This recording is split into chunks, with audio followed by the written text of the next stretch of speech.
Our first story this week is about one of the world's smallest and least known countries. These are the Comoro Islands off East Africa in the Indian Ocean. They may look idyllic, but in fact they're far from paradise. The economy is one of the worst in the world. Imports are 8 times the total of exports, and out of a population of over 250,000, only 14,000 have paid jobs. And in recent times at least, politics have been just as nasty. In 1975, there was a declaration of independence from France. Then came a Chinese-style popular democracy, and earlier this year, a coup led by white mercenaries. Who are the people who live here? Their faces reflect the cosmopolitan history of the islands. There were invasions or occupations over the centuries by Arabs, Portuguese, French, and Dutch. The people are basically African, of Bantu origins, but other groups include Polynesians, Arabs, Indians, and Chinese. The Comoro Islands lie between northern Madagascar and the East African mainland. Mayotte, the most southerly, is still French. The other 3 islands form their own independent country. The sudden change from a socialist to a capitalist government happened last May, and the moving force arrived aboard this ship, a former French trawler, which ended a mystery 35-day voyage from Europe round the Cape of Good Hope with a landfall in this bay on the main island of Grand Comoro.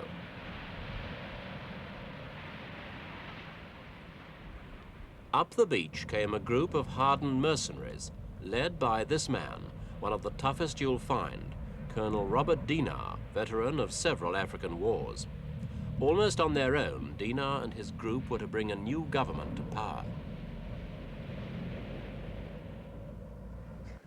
One of the first targets of the mercenaries on the night of May the 13th was the home of the Comoran president, Ali Soili. He came to office in 1975, soon after the 3 islands declared their independence from France. Soili was arrested by the coup leaders, and not long afterwards he was dead, allegedly shot while trying to escape.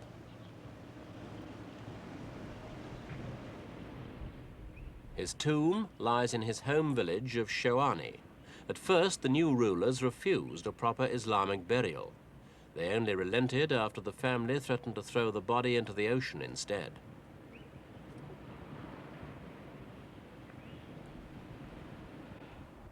Soili wasn't very popular with most of the islanders. In theory, he wanted to set up a Chinese-style popular democracy. In practice, the Comorans got widespread corruption, economic hardship, and a reign of fear. The situation wasn't improved by a volcanic eruption in 1977 in the southern part of Grand Comoro. The islands are formed basically of volcanic rock, and the occasional eruption is something they've learned to live with. This time, the flow of burning lava swept away whole villages and left 20,000 homeless. And many of those affected complained that relief aid collected by the last government was never handed out. Now the villagers are going ahead with rebuilding their homes themselves. Clearly then, the people of the Comoros have had a bleak time of it recently, and the future's hardly more optimistic. Take cottage industry, for example.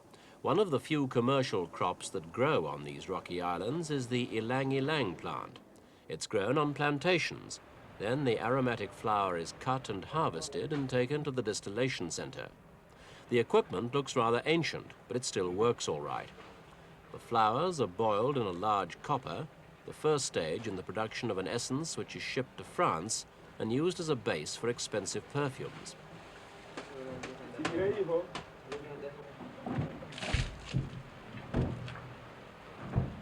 But the long-term prospects for the industry aren't very good. Synthetic products can now match the quality and the low cost of the Comoran plant and are gradually replacing it on world markets.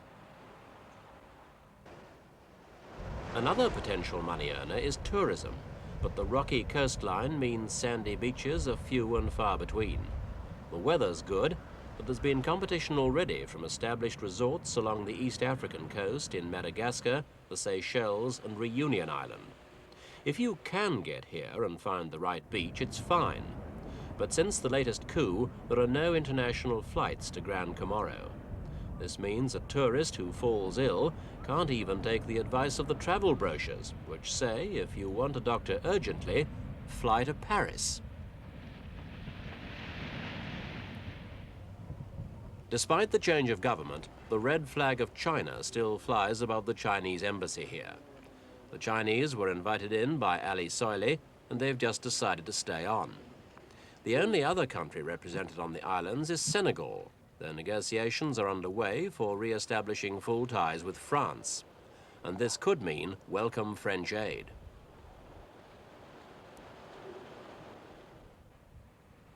The Comoros do have a strategic significance. They lie on the route the supertankers take, carrying oil from the Middle East to Europe and America round the Cape. But there's no profit in it. The islands are just not equipped to provide proper staging facilities. The capital, Moroni, is also the main port, but trade is hampered by the lack of sheltered deep-water bays. Large vessels have to anchor offshore, and their cargoes are brought in by tender.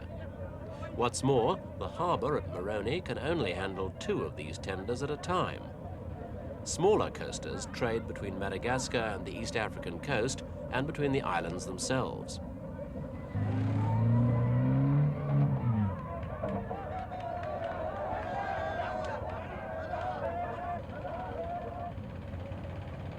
Unusually for an island group, the potential for fishing is limited. Being volcanic, the Comoros don't have that extended coastal shelf that breeds large schools of fish. Curiously, the deep offshore waters have produced an unexpected bonus for local fishermen. Frozen and packed in blocks of ice, here is one of the world's rarest creatures, a Coelacanth, a fish that was flourishing 300 million years ago and which, until 1938, scientists thought was extinct. Then came a worldwide sensation. A living Coelacanth was caught off East London in South Africa.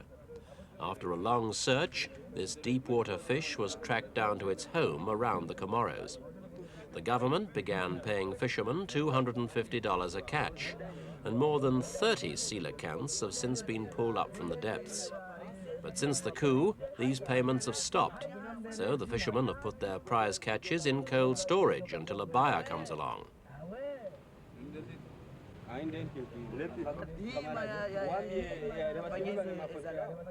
The new rulers in Moroni are not popular with Black Africa for retaining mercenaries on the Comoros, but there's no sign that the men themselves are disliked by the islanders. And even that final accolade of popular fashion, your own name on your T-shirt, has been given to Colonel Said Mustafa Muhadju, the adopted Muslim name of Colonel Denard.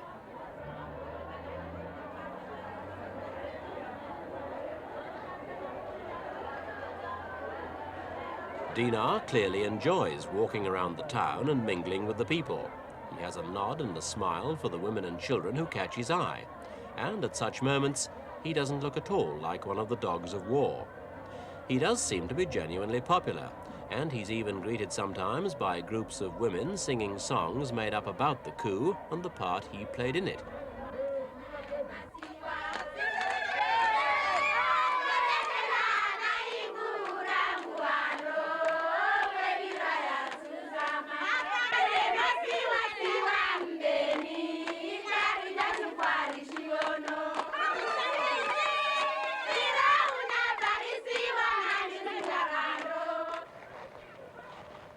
The mercenaries and Colonel Denard are always present at the daily ceremony of running up the Comoran flag at the main army camp.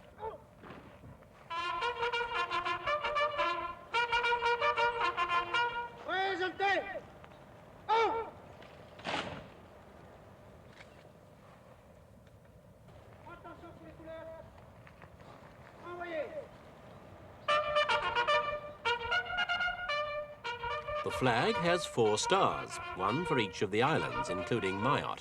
It used to be half red, but as a local journalist observed, the reds are now out of the government, and the red's gone out of the flag too. Denard says his role at the moment is to help put the small Comoran army into shape. To him, it's just another job, and he says he doesn't know why the African countries are so hostile to him and his men, who are mainly French, with some Belgians and Germans.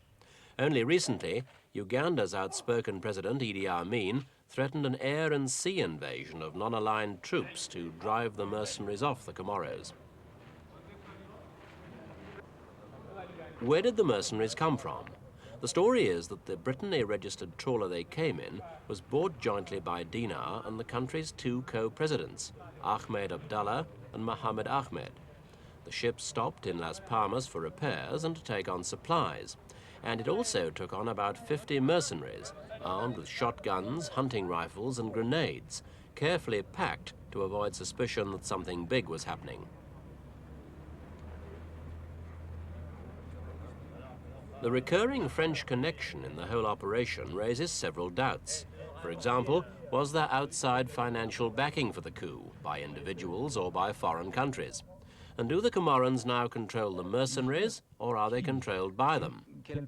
These were questions we put to the Comoros Minister for Foreign Affairs, Cooperation and Trade, Ali Marouji.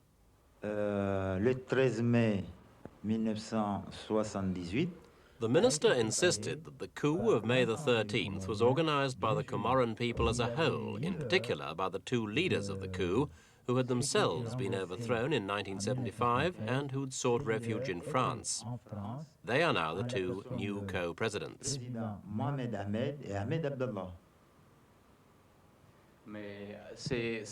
When pressed on the point of where the financial backing had come from, Mr. Ali was quite adamant. It was the Comorans themselves who'd financed the whole operation. Financé une opération qui a abouti au coup d'État du 13 mai. He also dismissed the suggestion that the new rulers should be ashamed of being brought to power by a group of mercenaries. Je vous répète que ce ne sont pas des étrangers qui sont venus apporter les changements. It wasn't a matter of foreigners coming in making their own changes, he said. The soldiers were merely helping the Comorans to achieve their own aims. The islanders themselves were so peace-loving, they'd never consider taking up arms. The new rulers were, in fact, the same team that declared independence from France in 1975, and all the people had always been behind them. C'est l'équipe qui a pris l'indépendance unilatérale en 1975. Tout le peuple était derrière cette équipe pour prendre l'indépendance. About 20 mercenaries are still on the islands, and there's no sign yet that they're preparing to leave. The official view is that the events of May 1978 were not a mercenary-led coup, but rather a national liberation by the Comorans with a little help from their friends. When asked who was in control of the islands, one of the two co-presidents, Ahmed Abdallah, insisted the new government was popular, independent and responsible. Qui actuellement dirige le gouvernement comorien? Ne sont pas des naïfs. He and his colleagues weren't naive, said Mr. Ahmed. They were fully responsible for their acts and for their country. They were not like little babies. They were quite capable of running their own country, and that's what they were doing, honestly, sincerely and positively, with the backing of the Comoran people. Did the government have the power to expel the mercenaries if they wanted to? Of course they had the power, but they had no intention of using it. In fact, there were hardly any mercenaries left now. Many of those who'd led the coup had gone. It shouldn't really be called a coup d'etat. It was a liberation for the Comorans. The real coup happened in 1975, when he himself was deposed as president. Why, asked Mr. Ahmed, didn't other countries speak out when he was kidnapped? Why didn't African countries raise their voices then?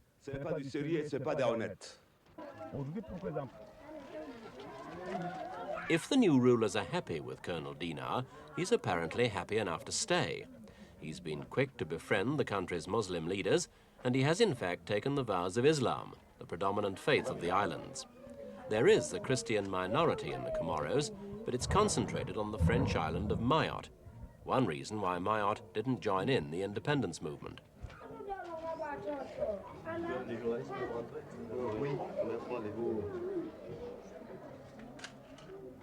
Perhaps Denard is now looking for a place to rest after his turbulent life as a soldier and mercenary. He's a Frenchman of Basque origins who served with the French Foreign Legion in Algeria. He stayed on to fight with the right-wing OAS against the Algerian nationalists. By his own admission, he's been in Biafra, the Congo, and Angola. And some reports say he was also involved in the unsuccessful landing of mercenaries in Benin last year.